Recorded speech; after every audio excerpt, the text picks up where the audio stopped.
Aí, pessoal, estamos de volta. Intervalozinho rápido para fazer as configurações. Então, ainda precisamos de líderes? Será que nesse novo ambiente de times auto-organizados, empoderados e multidisciplinares, ainda existe espaço para um líder? Bom, quem vai contar isso para vocês é o Eduardo de Miranda Castor, da Regional Recife, Divisão de Domínio, Restituição, Ressarcimento e Compensação de Crédito. Passa a palavra para você, Eduardo. Boa tarde, pessoal. Então, vamos lá, né? Ainda precisamos de líderes? A motivação para essa palestra, ela surgiu quando eu estava participando do Agilidade Recife de 2019, tá? Na palestra principal, na abertura, Silvio Meira comentou o seguinte, né? Falando sobre a Magazine Luiza. Na Magazine Luiza, um desenvolvedor pode incluir uma melhoria ou atender uma solicitação do cliente sem consultar qualquer superior. Em minutos, a alteração estará em produção. Então, aquilo ali eu fiquei pensando, né? Poxa, como é que funciona isso aí? Sim, e Silvio Meira, ele, para quem não sabe, ele faz parte do Conselho Administrativo da Magazine Luiza, tá? Então, eu fiquei pensando, pô, como é que funciona isso aí, né? A coisa é tão automatizada assim, será que não tem superior, né? Aí vamos fazer algumas reflexões em cima disso aí, né? Ainda precisamos de líderes? Então, a primeira parte a gente vai refletir um pouco sobre o X da questão, tá? A primeira provocação que eu quero fazer com vocês é justamente essa aqui. Você tem aqui uma estrutura organizacional e você tem aqui uma figura que representa a cultura organizacional. Tá? A estrutura organizacional aqui é um pouco diferenciada, né? Para quem não conhece, nas linhas verticais aqui você tem os squads, tá? Que são times normalmente formados entre 4 a 10 pessoas. Tá? Cada squad tem um objetivo específico. Os squads eles são agrupados em tribos, né? As tribos têm um objetivo de negócio, tá? E os squads, eles se agrupam também de forma horizontal, formando chapters, tá? Os chapters são organizados por disciplina. Você tem o chapter de UX, o chapter de desenvolvimento, o chapter de Scrum Master, certo? Então, essa estrutura aqui é uma estrutura moderna, assim, que muitas empresas que já começam com ágil, elas adotam. Tá? Então, como será, né, a reflexão que a gente faz? Será que está mais voltado para a estrutura ou para a cultura? William John Agin, que é um coach de ágil, né, fundador do site Silver Scrum, ele disse o seguinte, ele diz que o Spotify coloca a comunidade acima da estrutura. Tá? A cultura do Spotify não é sobre estrutura organizacional, mas sim como as pessoas são habilitadas para determinar o que querem fazer. É sobre autonomia. Tá? No final, não é sobre como a organização está definida. Então aqui a gente já tem uma dica. Né? Falando um pouquinho mais agora sobre a Magazine Luiza, né? A área de TI da Magazine Luiza é toda organizada dentro de uma área que eles chamam de Luiza Labs, tá? Que é praticamente como se fosse uma empresa à parte. Em 2018, esse coach ágil da Luiza Labs, Sony Maia, ele fez uma apresentação que mostrou um pouco como é que funciona a estrutura da Luiza Labs. Tá? Em 2018, a Luiza Labs tinha cerca de 500 pessoas. Essas 500 pessoas estavam organizadas em 12 tribos, tá? E cada tribo tinha um conjunto de squads, que ele não soube precisar exatamente qual a quantidade. Dentro da tribo que ele trabalha, né, que o Sony Maia trabalha, existem 12 squads, tá? São cerca de 70 pessoas organizadas nesses 12 squads, com cerca de 20 líderes. Então isso aqui já começa a dar uma dica para a gente que na Magalu, né, na Luiza Labs, existem sim líderes. Né? Hoje em dia, no ano 2020, esse aqui é o ambiente, tá, da Luiza Labs, né? Em 2020, chegamos a mais de 1.200 pessoas. A gente entendeu que precisava de mais níveis. Quem falou isso aqui foi o André Fatala, que é o CTO da Magalu. Tá? Então, o que foi que ele fez? Ele criou 3 diretorias. Ele criou uma diretoria de agilidade, uma diretoria de desenvolvimento e uma diretoria de produto. Certo? Para a diretoria de agilidade, ele foi buscar lá no Spotify o Henrique Imbert. Tá? O Henrique Imbert, numa palestra recente que ele fez no PMI São Paulo, ele falou o seguinte: a transformação não vai acontecer só por conta da tecnologia. É uma mistura de cultura, processos e pessoas. Tá?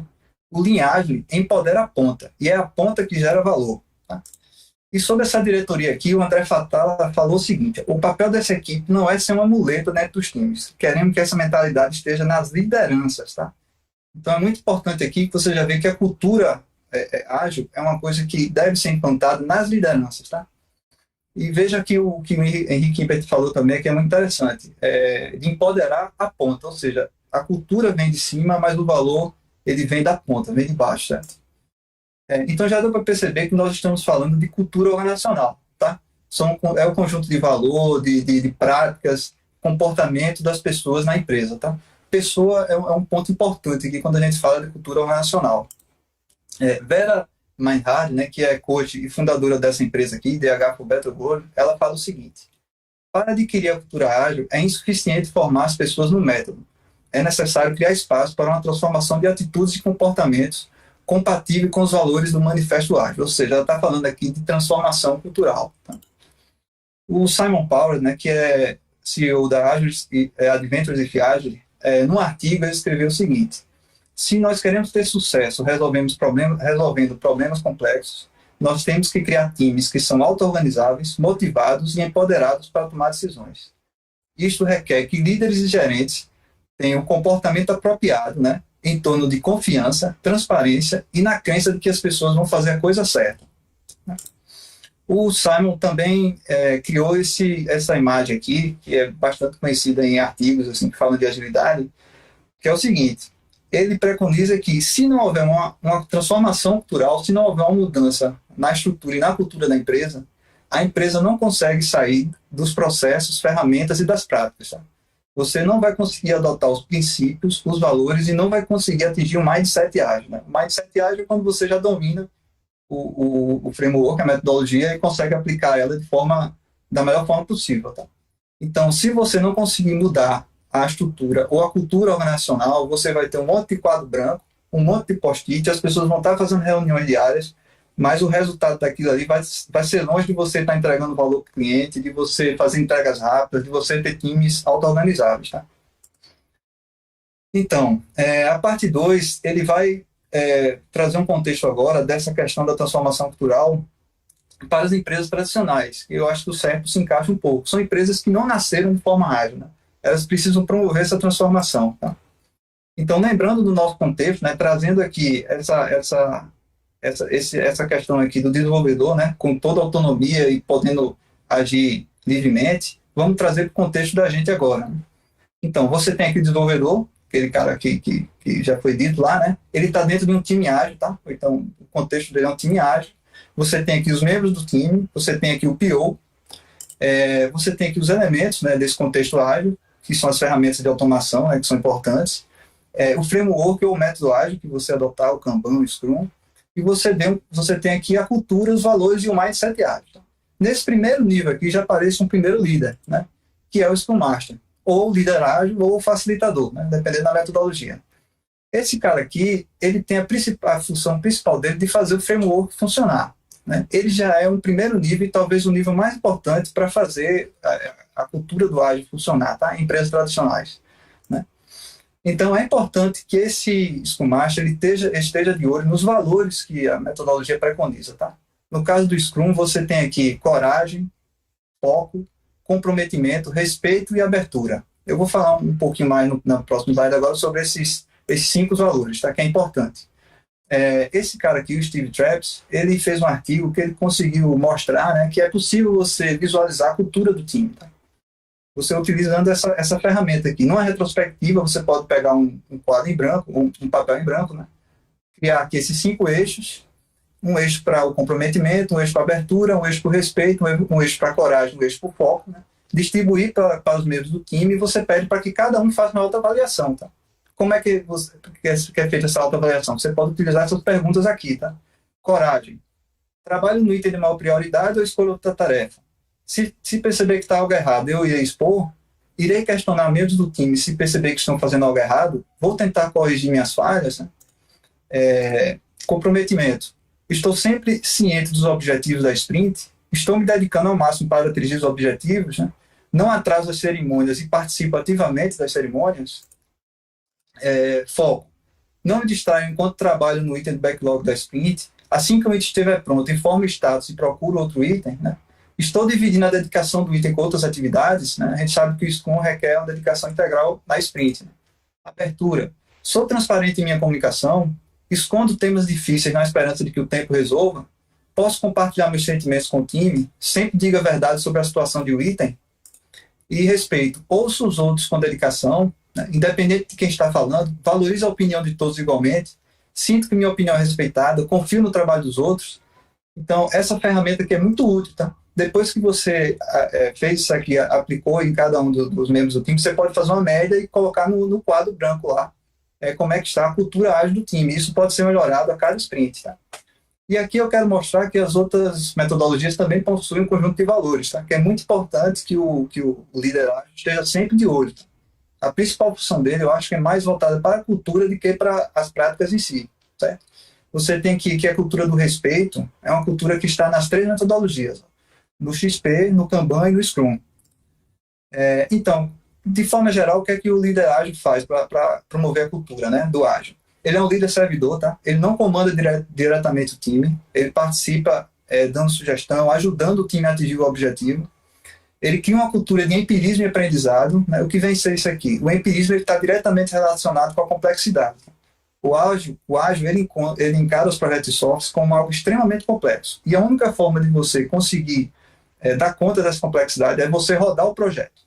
Então, você roda o projeto uma primeira vez, vão acontecer erros, você aprende com os erros e promove a melhoria contínua na próxima sprint. Tá? A cada sprint você vai melhorando e isso vai promovendo a melhoria contínua. Tá? Isso tem tudo a ver com o empirismo, com aprendizado e com melhoria contínua. Criar um ambiente tolerante a falhas. Tá? O Scrum Master também é responsável por criar esse ambiente. As pessoas têm que ser livres para dizer os problemas, para expor os problemas na retrospectiva. Tá? Respeitar decisões de comportamento do time, isso é importante, porque o Scrum Master ele não comanda, ele pode sugerir, pode orientar, mas no final da conta a decisão que vai valer é a decisão do time, certo? Desenvolvendo o time o senso de responsabilidade pela entrega de valor, ou seja, o Scrum Master está sempre lembrando ao time dos desejos do PO, né? Se necessário, colocando o PO sempre para entrar em contato com o time durante a sprint, tá? Auxiliar o time a trabalhar de forma auto-organizada e interdisciplinar, isso tem a ver com comunicação. O Scrum Master tem que promover a comunicação o tempo todo do time, tá? Promover o comportamento emergente, que é justamente isso, é quando as pessoas se comunicam bem, sempre surge o comportamento emergente, né? Que é algo que ajuda a lidar com a complexidade do projeto. Um exemplo claro disso aqui foi quando eu estava trabalhando no Certo e durante a retrospectiva surgiu um artefato novo, que era um artefato que especificava um contrato entre back-end e front-end. Né? A turma conversou e decidiu, vamos fazer esse artefato aqui. Tá? Isso é um comportamento emergente. E criar uma cultura de transparência, isso aqui é fundamental, tá? É um dos pilares do Scrum. Né? Sem a transparência, você não vai ter os erros que surgem na inspeção, e sem os erros da inspeção, você não vai promover a adaptação, que é a melhoria. Tá? Então, são os 3 pilares do Scrum, transparência, inspeção e adaptação. Tá? Então, a gente já viu o contexto do time ágil, né? Sendo que o time ágil na empresa, ele está dentro de um departamento. Esse departamento ele tem um gerente e esse gerente ele tem como principais atribuições gestão do time, gestão do projeto e gestão relacional. Quando o gestor, o gerente, está executando as tarefas, ele tem ação direta na forma como o time vai agir. Tá? Então ele tem uma influência muito grande na questão da cultura, dos valores e do mindset que o time quer desenvolver. Por isso é importante desenvolver uma parceria entre o Scrum Master e o gerente. Tá? Sem essa parceria aqui, vai acontecer o que o Simon Powell já falou lá, tá? Você não vai conseguir sair da questão das ferramentas, das práticas e do processo. Você vai ter vários quadros brancos lá e você não vai tirar o benefício daquilo, tá? É muito importante essa parceria. Um exemplo disso aconteceu, por exemplo, quando eu estava num projeto em que estavam acontecendo alguns problemas e o gerente ele quis participar das reuniões diárias. Então, o que foi que aconteceu? A reunião diária perdeu o seu objetivo principal, que era do time se auto-acompanhar e fazer os ajustes necessários, né? Passou a ser uma reunião de prestação de conta de tarefas. Né? Então, isso quebrou completamente a questão da metodologia ágil. Né? O interessante seria que o gerente pudesse discutir com o Scrum Master, será que vale a pena a gente utilizar o ágil, não? Ou promover alguma mudança, né? Enfim. Mas supondo que é importante essa questão da mudança cultural, né, como a gente já fez. Um ponto de partida interessante é a gente partir do triângulo do talento do PMI. Né? Esse triângulo ele expõe as 3 habilidades importantes que todo gerente deve ter. A primeira habilidade é a habilidade técnica, ou seja, o gerente ele utiliza o seu conhecimento técnico para ajudar o time a alcançar o objetivo. Né? Essa habilidade aqui, ela é bastante transformada quando você passa para o ágil. Tá? O gerente ele não vai poder ajudar diretamente o time a construir o que está sendo desenvolvido, a desenvolver, né? porque o time é o único responsável por construir o produto, tá? Outro ponto importante do triângulo é a questão da liderança, é a habilidade de liderança. Essa também aqui vai ter que ser transformada, tá? O gerente ele vai dividir um pouco da sua liderança com o Scrum Master, certo? E o outro ponto importante que o PMI preconiza é a questão da gestão estratégica de negócio. Esse aqui eu acho que é um ponto em que o gerente ele continua sendo fundamental, tá? Ele é quem vai fazer a ligação do time, do projeto, com a organização interna, né, com a questão da estratégia da organização e também com o cliente, né, essa parte de gestão de negócio com o cliente. Então, ele mais interessante que ele foque nessa parte aqui, tá? E nesses outros lados do triângulo aqui vão ter que ocorrer algum tipo de transformação. E que transformação é essa? Então, você transforma o triângulo do PMI no monstro do Management 3.0. Nesse monstro aqui, ele mostra os 6 aspectos que a gestão 3.0 preconiza que o gestor ágil precisa usar, tá? Eu escolhi 3 aqui que eu achei que são os mais importantes em termos de transformação cultural, que é motivar pessoas, empoderar times e alinhar as restrições, tá? As outras 3 aqui são desenvolver a competência, onde você vai desenvolver as habilidades do time, né, as habilidades técnicas, você vai promover a ação para fazer isso, desenvolver a estrutura, que é voltada para a organização, e melhoramento contínuo, tá? Então, motivar pessoas é o primeiro ponto que o Management 3.0 preconiza. O principal foco do meu gerente deve ser manter as pessoas motivadas, tá? Como o Agile Manifesto falou em 2001, né, as pessoas são mais importantes que o processo. O sistema organizacional deve energizar as pessoas e não tirar a energia delas, tá? Gerentes devem ajustar o ambiente para obter o melhor do time, observando segurança, que é você promover um ambiente seguro para que as pessoas possam expor o que pensam, possam realizar o seu trabalho de forma tranquila. Descontração, que é manter um ambiente descontraído, né, sem pressões demasiadas. Variação, que é não ficar com a rotina tão fixa de trabalho. E desafios, que é colocar desafios novos para que as pessoas possam se desenvolver. Pessoas que se sentem bem consigo mesmo produzem bons resultados. Isso aqui foi o Kenneth Blanchard no livro bem famoso, né, que é do One Minute Manager. Então, a gestão 3.0 ela pede para que os gerentes foquem na motivação intrínseca, tá? A motivação intrínseca é aquela motivação em que você realiza o seu trabalho porque você tem prazer em fazê-lo, tá? É algo que você gosta. Você não realiza o seu trabalho porque você quer ter um salário melhor ou porque você quer ganhar algum bônus no final do mês, tá? Então, a motivação intrínseca tem uma relação direta com a questão de sobrevivência nacional. A gente sabe hoje em dia que inovação é fundamental, né, para as organizações. Inovação só existe com criatividade, né?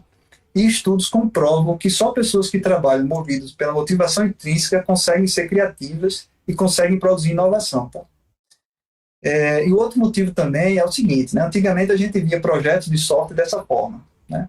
A coisa evoluiu um pouquinho e a gente começou a ver os projetos de software dessa forma, e a metodologia ágil, ela vê os projetos de software dessa forma, tá? Isso aqui é um sistema complexo estável, tá? Mais ou menos estável, né? Cada pontinho desse aqui você pode pensar que são as variáveis do projeto. Você tem aí artefatos, as pessoas, o processo, tudo que envolve o projeto de software está aí dentro desse sistema. Então, estudos comprovam que se você promover de forma externa uma mudança demasiada no comportamento de algum desses pontos aqui, isso vai provar uma instabilidade do sistema, né? E a gestão 3.0 ele utiliza justamente esse conceito de sistemas complexos para mostrar que se você promover uma motivação extrínseca aqui nesse sistema, esse sistema vai desestabilizar. Ou seja, é preciso que o gerente tenha muito cuidado com as questões de promoção, de bônus, tá? Ainda em motivação de pessoas, a gestão 3.0 fala sobre os Moving Motivators, que é uma ferramenta bem interessante para você motivar o time. Essa gestora aqui, a Leonor Ponetz-Ota, né, ela usou essa ferramenta e ela teve muito bons resultados. Ela escreveu um artigo muito interessante em que ela fala que o time estava desmotivado, ela percebia que o time estava trabalhando só para o salário. Aí o que foi que ela fez? Ela conversou com o Scrum Master e disse que iria usar 1 hora da retrospectiva. Então você veja que isso aqui é um exemplo bom de parceria, né, do gerente com o Scrum Master, tá? O gerente atuando na motivação do time, né? Isso vai ajudar o Scrum Master, né? E no final ela disse que todos acabaram participando muito da conversa, que foi ótimo como estratégia de desenvolvimento do time. tá? E ela, no final lá, bota um plano de ação, que é bem interessante, tem muita informação interessante nesse artigo, tá? Depois o material vai ser disponibilizado e toda a minha biografia está aqui nessa parte inferior de cada slide, tá? Então, tecnicamente, não podemos fazer as pessoas se sentirem motivadas ou engajadas, mas certamente podemos criar condições para que isso aconteça. Quem falou isso aqui foi Rudin Apego, que é o cara que criou a gestão 3.0. Então, empoderar times, que é o próximo aspecto, né? Automatização não é uma boa prática, mas uma prática padrão, tá? Você empodera times para que eles possam efetivamente trabalhar de forma auto-organizada. Empoderamento não é para melhorar a motivação, mas é para melhorar a gestão, tá? Em 2001, Ken Schwaber, né, que participou do Manifesto Ágil, já dizia: processos ágeis utilizam times auto-organizados para lidar com a complexidade dos projetos de desenvolvimento de software. Tá? Então, é uma questão de lidar com complexidade, não é uma questão de motivação. E empoderar é diferente de delegar. Quando você delega uma tarefa, você repassa apenas a responsabilidade. Quando você empodera, você repassa a responsabilidade e dá total autonomia para que a pessoa escolha a melhor solução para aquele problema. Tá? E lógico, né, você faz os acompanhamentos que você achar melhor. Isso não diz que você não pode acompanhar o que está sendo empoderado. Mas você tem que dar autonomia. Essa é a principal diferença. Tá? Empoderamento é uma mudança cultural, tá? Então não acontece de forma rápida. Dividir poder com a equipe não diminui o status dos gerentes, pelo contrário, o status aumenta em função do poder dos seus liderados, certo? E assim como melhoria contínua, empoderamento é um processo sem fim, tá? Você fica o tempo todo rodando e melhorando, tá? Quando algum problema acontecer após delegar uma tarefa, não tome de volta a responsabilidade sobre a tarefa. Assuma a responsabilidade pela forma como delegou, ou seja, você não delegou da forma correta. A gestão 3.0, ele aponta aqui um questionáriozinho que os gerentes podem utilizar quando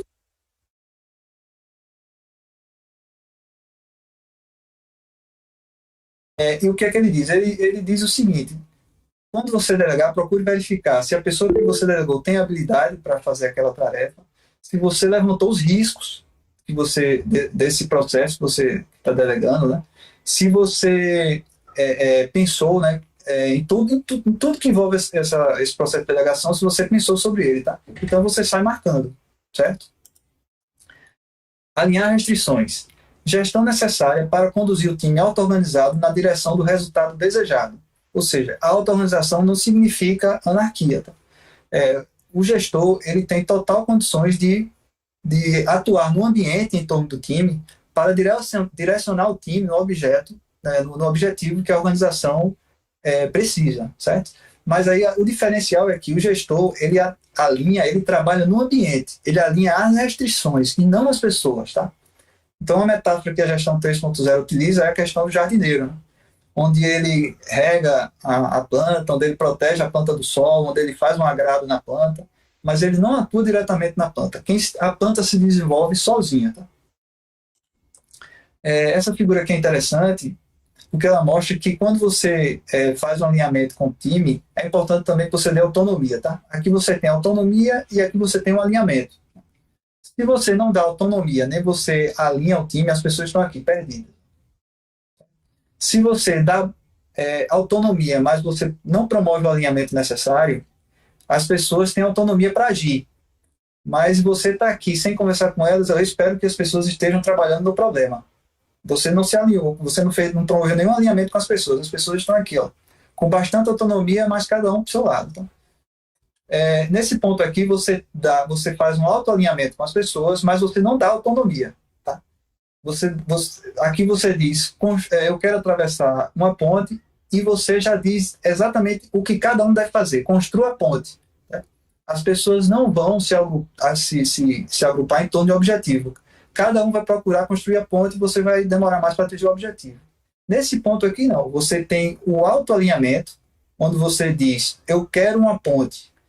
Mas aí você tem a autonomia também alta. Você diz, descubram como construir essa ponte. Então o time vai discutir e eles vão encontrar a melhor solução para atravessar o rio. Tá? Aqui você tem uma imagem que diz que a função do gestor é justamente comunicar quais os problemas precisam ser resolvidos e por que os problemas precisam ser resolvidos, e o time depois se reúne e, utilizando sua autonomia, eles decidem como resolver o problema, certo? Então, gestão 3.0 tem tudo a ver com redefinição de liderança, tá? Você faz a gestão do sistema, não das pessoas, certo? Então, nós estamos dentro de um departamento, sendo que um departamento tem também o outro nível ainda, que é o nível da organização, onde você tem a direção, né, cuja o principal objetivo é definir missões, definir a visão, definir os valores e definir a estratégia. Tá? O gerente aqui, ele funciona muito como uma ponte, né, entre os projetos e a direção da empresa. Tá? E é importante perceber também que isso que a direção define tem também uma influência na forma do time atuar. Né? Ele tem uma influência na cultura nacional. Tá? Por exemplo, Marcelo Silva, que é o CEO da Magazine Luiza, ele pensa da seguinte forma: a única coisa que não muda aqui é que estamos sempre mudando. Ou seja, isso aqui acaba refletindo em toda a forma da empresa trabalhar, certo? Aqui tem outros exemplos de valores corporativos, tá? Isso aqui são da Microsoft, ó. Respeito, integridade, responsabilidade. Esses valores aqui são os valores da Luiza Labs, tá? Gente, ponto, inovação e código. É interessante aqui você perceber que tem um ponto. Não é gente, vírgula, inovação e código. É gente, ponto, inovação e código, certo? E acima da organização você tem ainda um outro, o grande líder de todos, né, que é o cliente. Este também pode influenciar na cultura nacional e na cultura do time. Mas aí é interessante que o gerente do departamento, que normalmente é a pessoa que tem mais contato com os clientes, faça um alinhamento de expectativas. Né? O gerente é muito importante aqui para informar o cliente como é que vai funcionar a metodologia ágil, né? Quais os limites da atuação do cliente dentro do time, certo? Como é que vão ser as entregas, como é que o time vai trabalhar, qual vai ser o papel dele. Tudo isso aqui o gerente é muito importante, tá? Então é isso, né? Na verdade, eu acredito que nós ainda precisamos de líderes, né? Mas precisamos de um novo tipo de líder. Tá? Então é isso, eu agradeço a todos aí pela atenção e vamos às perguntas aí que podem surgir, né? Perfeito, Castor. Obrigado aí por compartilhar com a gente. A gente tem perguntas aqui, tá? Então eu vou te passar para você responder. Temos aí 5 minutos para as perguntas. Eu vou colocar uma primeira pergunta do Walter Galvão, colega nosso, né? Pergunta seguinte, Castor. O home office foi um empurrão para a agilidade. À medida que exigiu ainda mais a auto-organização do time, pergunta dele. E os quadros brancos e post-its? Podemos dizer que já são coisas do passado? Não, de forma alguma. Agora é o seguinte, o Spotify já está meio que abandonando isso aí em alguns projetos, tá? É porque é o seguinte, quando você chega num nível de maturidade muito grande, quando você atinge aquele nível lá do mindset, você começa a promover mudanças na sua metodologia. É mais ou menos semelhante ao CMM5, né? Que é aquele, antigamente a gente chegava no CMM5 e podia sair cortando as coisas. Então o Spotify hoje em dia tem um artigo em que eles falam, por exemplo, que eles não quebram mais tarefas, eles não usam quadro branco. Então assim, eu não sei como eles conseguiram fazer isso, mas eles, com certeza, isso surgiu de forma natural. Porque eles chegaram no nível tal de maturidade que eles conseguem agir dessa forma, né? Mas para a gente ainda e para a maioria das empresas, o quadro branco, com os post-its, ele tem a ver com um dos pilares um dos valores das metodologias ágeis, que é a questão da transparência. Tá?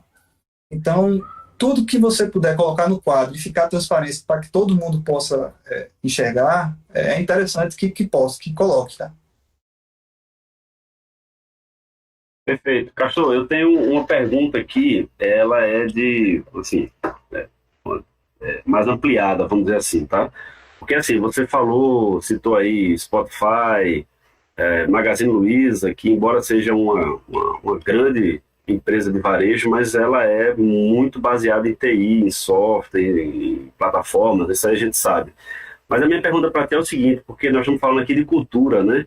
E aí quando a gente vai para outros segmentos, né, que não são de TI, ou empresas que ainda estão ali, vamos dizer assim, tentando se movimentar numa metodologia ágil, né, coisa do tipo, o que é que você indicaria que é o principal que essa empresa tem que, vamos dizer assim, atentar ou tem que buscar do ponto de vista da cultura organizacional? Como é que ela se organiza para buscar aí uma metodologia ágil, para adotar isso no contexto dela lá?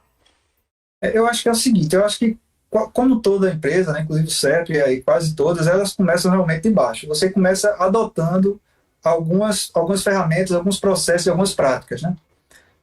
Você começa colocando quadro, você começa aprendendo a quebrar tarefa, você começa a aprender como é que bota aquelas cerimônias básicas ali para funcionar, a questão do Kanban, você tem que acompanhar o IP. Mas, paralela a isso, você tem que treinar a questão, os gestores. Os gestores, eles precisam acompanhar, porque a mudança cultural realmente tem que vir de cima. Quem vai promover a mudança cultural são os gestores. Não adianta você ficar só aqui embaixo, na questão das ferramentas e das práticas, se você não promover uma mudança cultural aqui em cima para que as pessoas aceitem. Porque essas práticas, no final das contas, elas naturalmente provocam uma mudança de cultura. Naturalmente elas já provocam, né? Quando, por exemplo, você diz que o grupo vai ter que se reunir diariamente, mas ninguém mais pode participar dessa reunião para fazer o acompanhamento do projeto, que é a reunião diária, isso já é uma mudança cultural. Os gestores não vão participar. Eles vão procurar outra forma de saber o que é que está acontecendo, olhando o quadro. Então, assim, é importante preparar os gestores para essa mudança cultural. E aí, para fazer essa mudança cultural, eu acho que é interessante consultoria mesmo, tá? Quando eu estava no mercado, antes do CEPRO, eu participei de um processo desse e foi contratar uma consultoria que treinou todo mundo da empresa para que essa mudança acontecesse, né? Inclusive o pessoal de cima, o superintendente, ele era um dos caras que mais puxava, né, a questão da transformação. Perfeito. Castor, nessa linha que você está falando aí das lideranças, né? Tem um comentário e uma pergunta do Augusto Santos, tá? O comentário elogiando, falando que é uma excelente palestra, dando os parabéns, tá? A pergunta dele é a seguinte: qual o papel dos líderes na internalização da inovação no dia a dia dos domínios do CERP? Eu não sei se ele falou dos líderes Scrum Master ou dos líderes gerentes, porque tem uma diferença muito grande, né? O Scrum Master, normalmente, ele já nasceu sem nenhum background, assim, sem nenhuma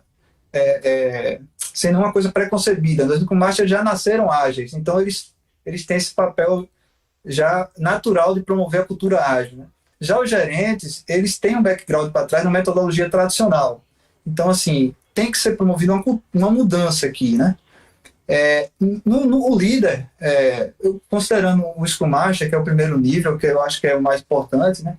Eu acho que assim, ele tem que dar liberdade. Eu acho que a principal coisa que o líder tem que fazer é dar liberdade para o time atuar.